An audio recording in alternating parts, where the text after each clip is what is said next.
पहा नवीन एपिसोड्स एकदम add free. आनंदी तो स्क्रू स्क्रू स्क्रू स्क्रू उघड उघड उघड। बाबा मला सांगितले डॉक्टरांनी कसं करायचं ते। काय ग सगळं बरोबर आहे ना? बरोबर आहे, नॉर्मल आहे। आता तू आलीस तर सगळं नॉर्मलच असणार आहे। डोक्यावर जरा बर्फ ठेवायला हवाय।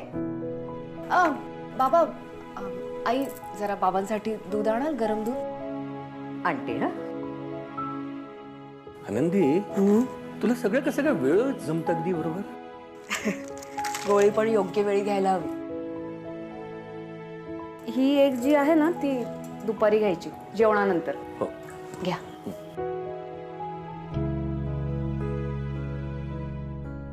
ही झाली?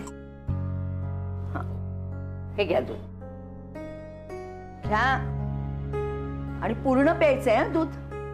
आई साखर कमीच टाकली असेल। होच हो, मग कमीच खायची आहे तुम्हाला साखर? बरोबर सांगते ती, कमी खायची साखर। आनंदी आता मी ना कसलं टेन्शनच घेणार नाहीये। तू आली आहेस ना इथे, आता तू सगळं बरोबर करशील बघ। घ्या।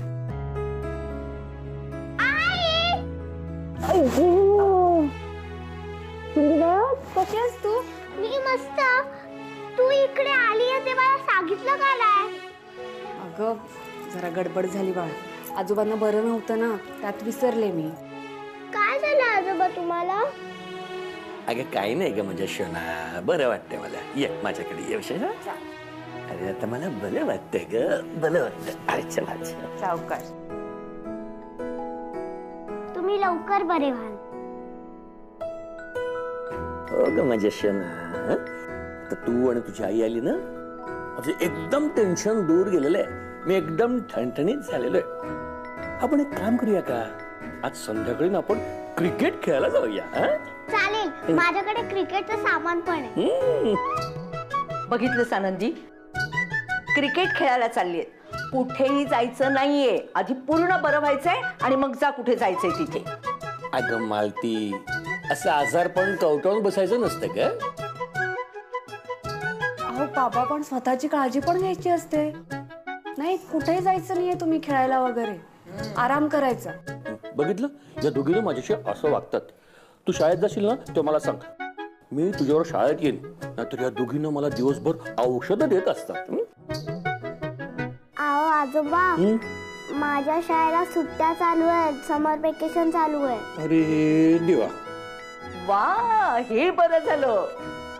म्हणजे तोपर्यंत तुझे आजोबा आमच्या तावडीत असणार आहेत आणि आजोबांनी जर औषध घेतलं नाही ना तर त्यांचं घर मी उन्हात बांधणार आहे।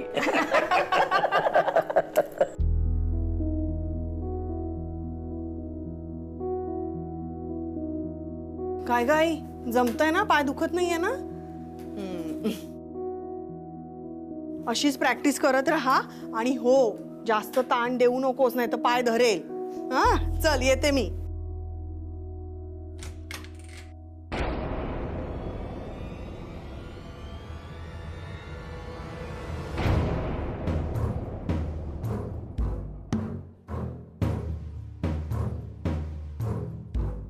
काय आता आमच्या दारात काय आहे? परत अपमान बाकी आहे का करायचा? नाही कर, कशाला आलास आमच्या दारात? चाल चालता हो, माझ्या सोन्यासारख्या सुनेला घराबाहेर घालवलं तुम्ही। अरे काय रे, काय काही वाटलं नाही का रे तुम्हाला? काल आम्ही आलो चौकशीसाठी तर आम्हाला हाकलून दिलं का? तर आमच्या मुलीवर तुझं प्रेम आहे म्हणून। पण मदनाचा पुतळाच लागून गेलास ना रे तू। चालता हो, पुन्हा अपमान करून घ्यायचा नाही तुझ्याकडून आम्हाला। चालता हो। आई आई काय हे? तू बोल नकोस राघवा, तुला माहित नाहीये। अरे बरं झालं पाटकरांनी बघितलं आनंदीला रस्त्यावर। आम्हाला वाटलं आमची सून आहे तुमच्याकडे सुखरूप, पण नाही, तुम्ही तर हकलवलं तिला। वा रे वा। काही गरज नाहीये, काय गरज आता परत आम्हाला अपमान? अरे अरे काल आम्ही गेलो यांच्याकडे तर आम्हाला हकलवून लावलं रे राघवा यांनी। चला चल, चालतो, थांबू नकोस आमच्या दारात, चालतो। वर्षा, तुला काहीच बोलायचं नाही माझ्याशी? नाही बोलायचंय तिला. दिसत नाही गप्प उभी आहे ते. तिला बोलायचं नाही तुझ्याशी. चालता हो. मला जे बोलायचं होतं ते मी आधीच बोलली. आता बास. मला माझं घर, माझ्या घरातली माणसं जास्त महत्वाची आहेत आणि या व्यतिरिक्त मला काहीही बोलायचं नाहीये. वर्षा, माझं थोडं ऐकून घे. काय, माझ्या आईचा स्वभाव तसाच आहे. म्हणजे तिला स्वतःला पटकन असं आवडता येत नाही. हो का? मग सगळ्या जगाने सहन करायचं का तुझ्या आईचा स्वभाव? काकू, मी माझ्या आईला समजावण्याचा अनेकदा प्रयत्न केला, पण त्यासाठी थोडा वेळ जाईल ना. आणि वर्षा, याचा अर्थ असा होत नाही की माझं तुझ्यावरचं प्रेम कमी झालंय किंवा संपलंय. मी आपलं नातं इथे तोडण्यासाठी नाही तर टिकवून ठेवण्यासाठी आलोय.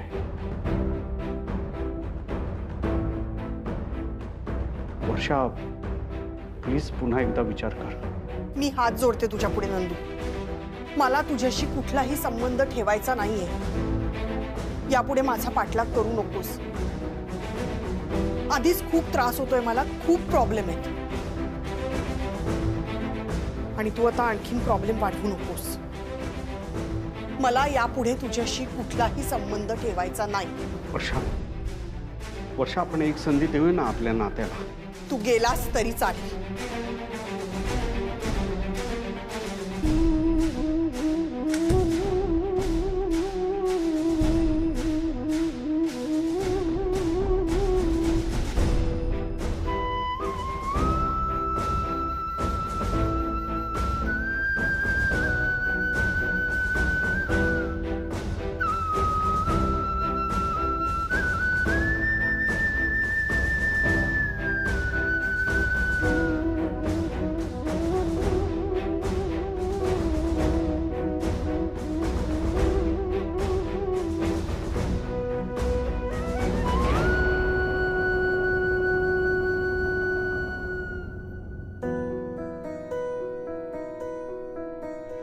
मी बोलतो तुझ्याशी, थांब.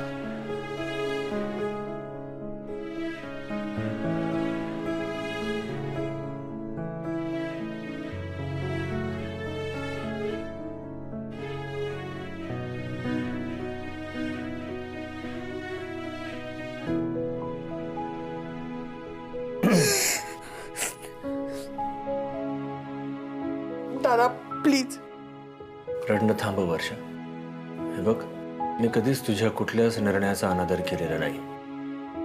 लहान बहीणच माझी, पण तरी सुद्धा ह्या बाबतीत तुलाच निर्णय घ्यायचा आहे.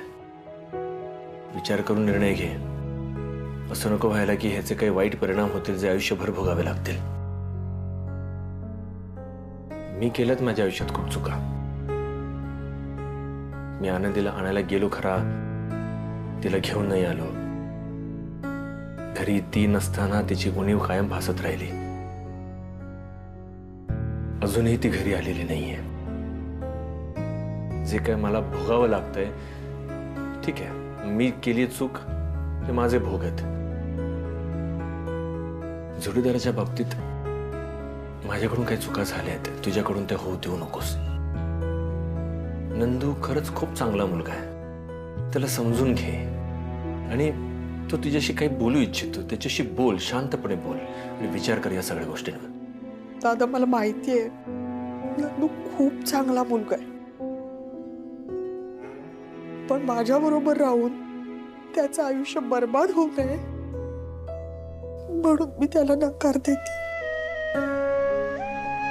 हो दादा, मी माझ्यासाठी नाही त्याच्यासाठी त्याला नकार देते. दादा, आज अशी परिस्थिती आहे ना की नंदू कुठल्याही मुलीशी लग्न करू शकतो आणि अगदी सुखात राहू शकतो. पण जर त्याने माझ्याशी लग्न केलं ना तर त्याला लोकांची बोलणीच ऐकावी लागतील. दादा, त्याचं आणि त्याच्या आईचं खूप घट्ट नातं आहे आणि त्या नात्यात माझ्यामुळे फूट पडलेली मला नाही चालणार. हे नाही ना रे शिकलो आपण आपल्या आईकडून. आणि आपण आपल्या आधी कायम दुसऱ्याचा विचार करायचा. हे शिकलो ना आपण आनंदीकडूनही. हं? दादा, नंदूला त्या दिवशी अतुलने कसं वागवलं बघितलंस ना तू. मी त्याच्यात गुंतायला लागले आणि आणि अतुलने त्याचं काही बरं वाईट केलं तर मी नाही सहन करू शकणार ते दादा. अरे आणि मीही अशी. माझा डिवोर्सही फायनल झालेला नाही. कसं वाटतं ते, काय म्हणतील लोक. मला खरं तर ना लग्नाची घाई नव्हतीच. मला त्याच्याबरोबर राहायला आवडायचं, त्याच्याशी बोलायला आवडायचं. मनातलं सांगितलं, मन मोकळं केलं की बरं वाटायचं. बस इतकंच. बाकी माझ्या मनात काहीच नव्हतं. पण कसं आहे ना दादा, आपल्या मनात यायच्या आधी लोकांच्या मनात येतं ना. मग त्याने मला विचारलं आणि मी हो म्हणून बसले. पण आता मला कळतंय, माझ्यासारख्या मुलीने कोणाच्या प्रेमात पडावं हा हक्कच माझ्याकडे नाही. तो हक्क मी केव्हाच गमावून बसली. अतुलशी लग्न करून आता मी नाही कोणाच्या प्रेमात पडू शकत.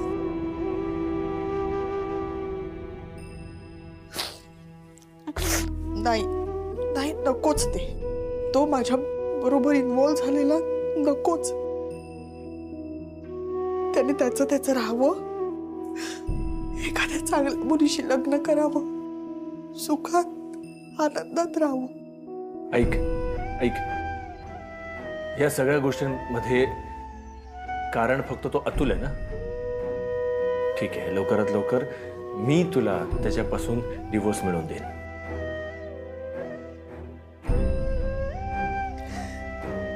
तू डिवोर्स करून देणार दादा, पण तो डिवोर्स देईल दादा? ते माझ्यावर सोड.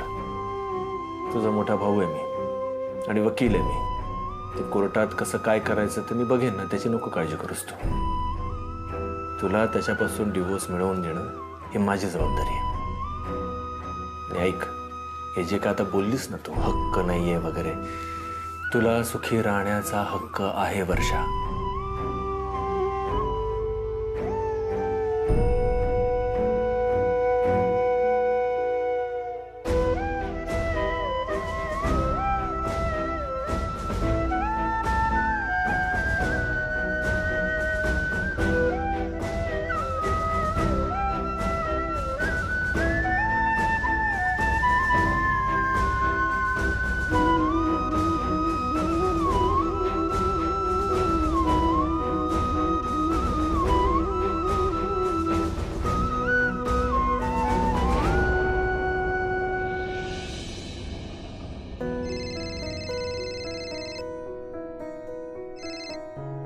हॅलो. हॅलो आबा, कसे आहात? अहो पाटकर, काल फोन करणार होता तुम्ही केला नाहीत फोन. तेव्हापासून जीवाला घोर लागलाय माझ्या. एक बाप म्हणून विचारतो तुम्हाला, म्हणजे सगळं ठीक आहे ना? माझी आनंदी बरी आहे ना? अरे मला का विचारताय? आनंदीलाच विचारा ना.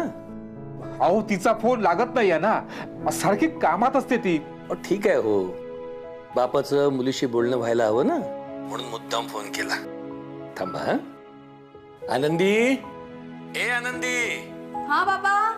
इकडे ये बाळा. काय झालं? बोल. कोण? अगं तुझे आबा आहेत, बोल त्यांच्याशी.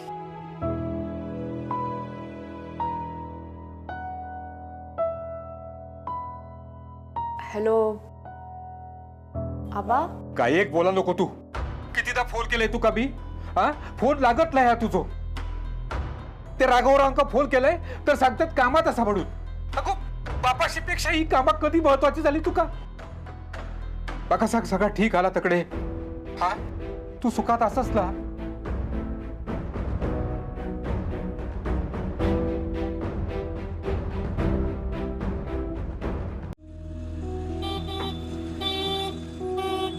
थांबा.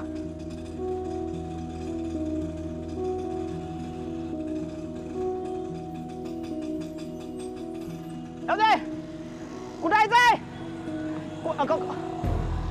या बाय काय? अरे आबाचा आहे आता माझी खैर नाही. आबा आबा अरे आबा आता अचानक कसा काय? आनंदीनं पण माका काय सांगितलं ना तू येतस का? तू पण फोन काय करू नाही?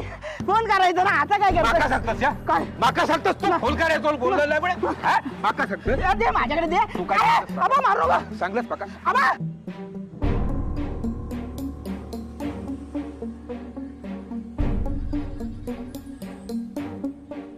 आबा झालं सांगणार होतं थांब जरा. हे बघ बहीण मानतस ना ते का बहीण मानलंस ना बहिणी वागडं असं वागतं माका सांगूची हिंमत नाही आबा झाली. आबा सगळं सांगणार होता तुला. आनंदी म्हटली ती. अरे बाबा 2 मिनिटात हा. इथं बँक आहे कर्ज काढून द्या मी पण द्या आता लवकर द्या माझा मीटर कधी वेटिंगला आहे. सांगतो? आबा आनंदीने माका सांगितलं होतं इथं जे काय होत आहे ते आबांका सांगायचं नाही होय? म्हणून मी सांगितलं म्हणून नाही. सांगितलं. शपथ शपथ आबा आबा शपथ घेता मी खरं. त्या सांगणार नाही, तू ऐकणार आबा तू आबा, ऐकणार आबा, खरं मी सांग. कशासाठी होय आबा खरं सांगते मी शपथ घेताय रे आबा. भरोशाच्या भशीक तोंड गो आबा आबा नको रे आबा लागते ना. आबा आबा तुम्ही कधी आलात? कसे आहात तुम्ही? आबा आबा बबन काय झालं आबांना? आबांना सगळं कळलंय. काय? आता पुढं काय होईल काहीच माहिती नाही. अर्षात तुम्ही आज ऑफिसला न गेलेलंच बरं.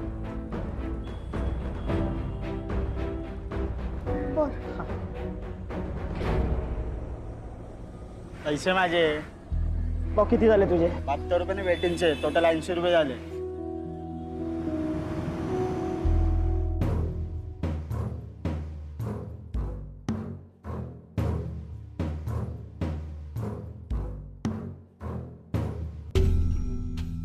माहिती आहे उशीर झालाय.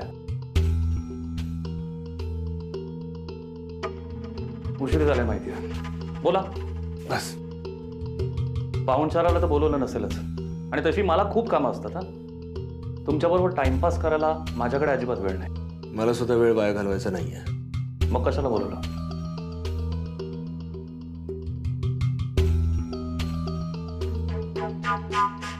ह्या पेपर्सवर सह्या कर. कसले पेपर? वाचशील तर कळेल ना.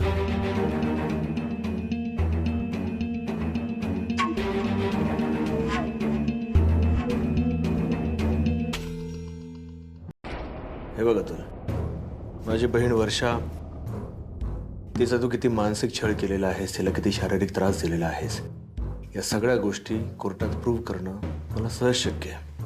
आणि त्यामुळे डिवोर्स तर मिळेलच पण सोबत तू जेलमध्ये जाशील.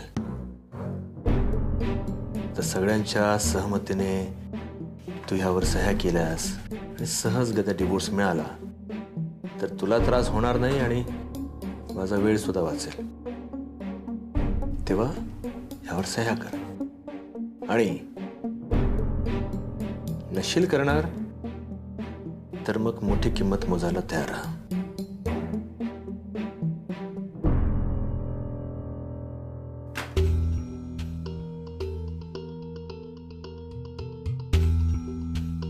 काय करणार राव? त्यावेळी तुमच्या बहिणीला मी डिवोर्स दिला नाही तर काय करणार? मी कोर्टात प्रूफ कसं करणार की मी तुमच्या बहिणीला मारलं? आणि काय चुकीचं काय केलं? तुमची बहीण ठार वेडी आहे. तिला मारायचं नाही तर काय करायचं? तुम्हाला सांगतो बायकांना असं मुठीत ठेवायचं असतं. वेळच्या वेळी 4 ठेवून द्यायचं. गप गुमान घरात पडून राहतात. तुमचंच बघा की गेली ना निघून. तुम्हाला काय वाटलं तुमच्या घरच्या खबर बाता आमच्यापर्यंत येत नसतील? तुम्ही पण 4 ठेवून दिले असतात ना आता घरात असते. तुम्हाला सांगू त्या दिवशी माझं काय चुकलं? मी त्या वर्षाच्या याराला मारलं ना ते चुकलं. तिलाच 2 ठेवून दिले असताना तर तिला तिची लायकी कळली असती. तुम्हाला काय ते पुरावे गोळा करा वगैरे जे काही करायचं असेल ना ते यू कॅरी ऑन. मी वर्षाला डिवोर्स देणार नाही. मी तुमच्या बहिणीला डिवोर्स देणार मग ती त्याच्याशी लग्न करणार म्हणजे माझं आयुष्य बरबाद. आणि ती मात्र सुखाने नांदणार. मी असं काही होऊन देणार नाही. अतुल, खूप मोठी चूक करतोस तू. चुकीत नसतं माणूस शिकतो, आणि मला दोन्ही गोष्टी आवडतात. चुकायलाही आवडतं आणि शिकायलाही आवडतं. प्रॉब्लेम तुमच्यात आहे, तुम्हाला फक्त शिकवायला आवडतं. त्यामुळे सध्या ही शिकवणी तुम्ही तुमच्या घरी द्या, तिथे जास्ती गरज आहे.